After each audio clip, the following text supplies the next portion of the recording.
Guhdarên hêja qehwe û felsefe dest pê dike. Qehwa xwe bigirin û kerem kin sohbeta me.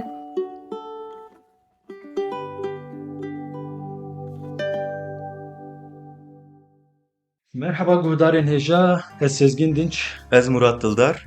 Guhdarên hêja em vê beşî ji bo danasîna podcasta xwe ya bi navê Qehwe û Felsefeyê qey dikin. Beşa ewîlî a vê podcastê ew ê di 16 Çirya Paşîna 2023 roja pênçemê bê weşandin û her hefte her pênçem em ê hewl bidin ku bi beşeke nû pêşberî we bin. Wek me got ev beş ji bo danasînê ye û em ê di vê qeydê de behsa vê podcastê bikin. Em dixwazin çi bikin, armanca me çi ye, naberoka vê podcastê ew ê çi be, navê wê çima Qehwe û Felsefe ye û helbet em kîne. Murat em şte dest pê bikin, em tenaz bikin. Ez Murat Dildar, ji Diyarbekirê me û mamostê felsefeyê me. Ez jî Sezgin Dinç ji Mêrdînê me û parêzerim. Murat, çima me navê wê wek Qehwe û Felsefe danî, paşê jî em dikarin behsa naverokê û mijarê din. Sezgin wekte jî got navê bernameyê me Qehwe û Felsefe ye. Çima Qehwe û Felsefe ye?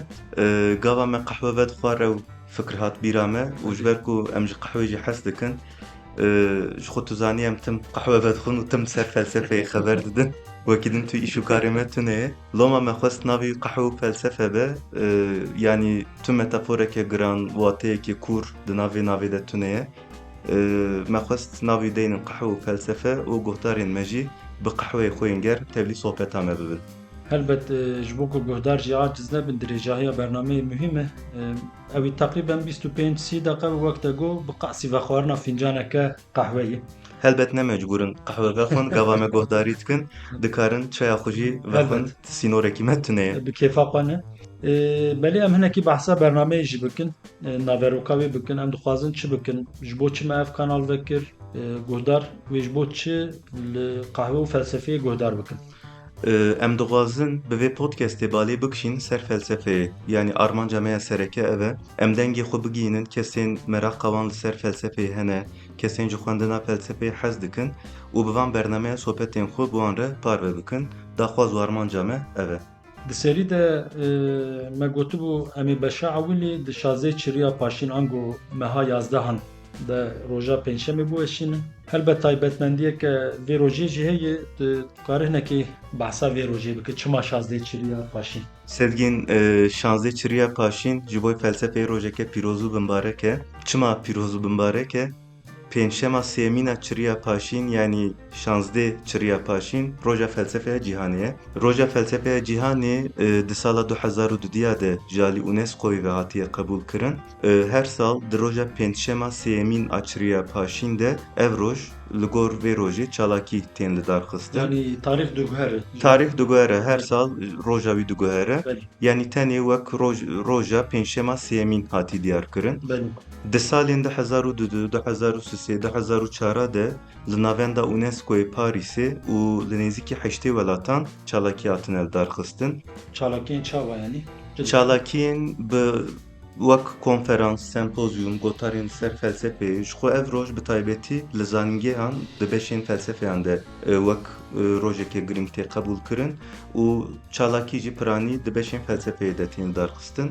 Ji 2004 şûn de welat û bajarên cuda bo roja felsefeyê hatine bijartin, wek mînak 2005 Şîlê, 2006 Fas, 2007 Tirkiye, 2008 İtalya û 2009 Rusya ji bo navendên çalakiyan hatine hilbijartin û nêzî 20 salan zêdetir e ev roj wek roja felsefeya cîhanê tê qebûl kirin. Madem Muloyê bila destpêka vê bernameyê jî bibe diyariyek bo roja felsefeyê. Belê bi min diyariyekê pir xweş e. Ez dixwazim hinekî jî wek sîstematîka bernameyê wê çawa dixwazim behsa wî bikim ji ber ku felsefe qadatê Murat, ez wek merakdarekî felsefeyê ez ê di çerçoveya mijarê de ez ê pirsên xwe ji te bikim Xwedê bike pirsê negiran min Sezgin. û tê jî ji me re mijarê vekî mijarê rave bikî. Em ê li ser felsefeyê sohbet bikin. Yani naveroka me rasterast felsefeyê wek min got. Daxwaz û armanca me sereke ev e. Di nav van sohbetan de em ê qala taybetmendiyên felsefeyê bikin. Em ê qala filozofan bikin, qala jiyana wan, qala sîstema wan a felsefeyê, qala fikrên ku sîstema xwe li ser ava kirine bikin. Û helbet em ê carna qala jiyana wan a taybet jî bikin. Em hinek bikevin magazînê jî. Têgeh di felsefeyê de pir girîng in. Loma sohbetên felsefeyê bê têgeh nabin. Loma em ê qala têgehên jî bikin. Lê ne mümkün em ser hemû têgehên felsefeyê bisekinin. Hezaran têgeh hene. Li gor mijaran, li gor naveroka sohbetê û li gor filozofan em ê li ser çend têgehên girîng bisekinin. Bingeha têgehan çi ne? Nûner û temsîlkarê van têgehan kî ne? Qala çi dikin? Naveroka wan çi ne? Em ê qala vana bikin. û helbet hemû van tiştan em ê di nav çarçoveya dîroka felsefeyê de binirxînin û bernameyên xwe jî di nav vê çarçoveyê de bi awayekî kronolojîk em ê amade bikin. Te got kronolojik yani ew ê ji ku dest pê bike ew ê ku bi dawî bibe nizanim felsefe bi dawî tê nayê. Na felsefe bi dawî nebiye û xwedê bike tu carî bi dawî nebe. Heta mirov hebin, heta mirov bifikirin. Yani heta jiyan hebe, ew ê felsefe jî hebe. Lê ji ber ku me got kronolojîk destpêkeke ji me re lazim e, yani xêzeke destpêkê ji me re lazim e, ev jî destpêka felsefeyê ye. Em ê jî destpêka felsefeyê dest pê bikin, li gor serdemên felsefeyê em ê naveroka sohbetên xwe diyar bikin û em ê hêdî ber bi roja me ve werin. Li vir ez dixwazim tiştekî bêjim, ev ne ders û perwerdehiya felsefeyê ye. Yani ev bername wek dersekî felsefeyê bira guhdarên me nebînin. Ne bernameyekî akademîk e û ne bernameyekî giran e jî bi zimanekî zelal û hêsan bi Kurt û Kurman jî em ê qala felsefeyê bikin. Îja Sezgîn ez dixwazim ji te tiştek bipirsim, tim tu ji min dipirsî.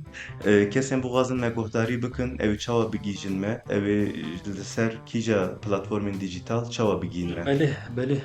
Qehwe û felsefe ew ê di hemû platformên sereke yên podcastan de hebin. Wek Spotify, YouTube, Apple Podcast, Google Podcast û her wekî din. Bi navê qehwe û felsefeyê hesabê me vekirinin jinha de guhdar dikarin me bişopînin, her wiha hesabên me yên X, Facebook, Instagramê bi navê qehwe û felsefeyê vekirîn ew jî guhdar dikarin me bişopînin. Di pêşerojê de em ê hewl bidin ji bo van platforman jî naverokên taybet amade bikin. Her wiha maila me jî qehwe û felsefe@gmail.com e.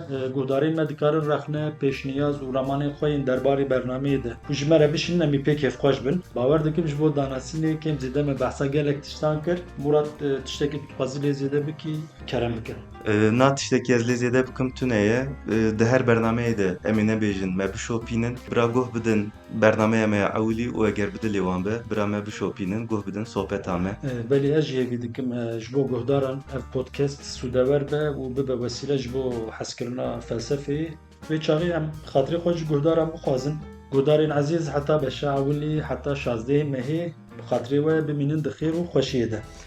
Bimînin di xweşiyê de bê qehwe û felsefe nemînin bi xatirê we.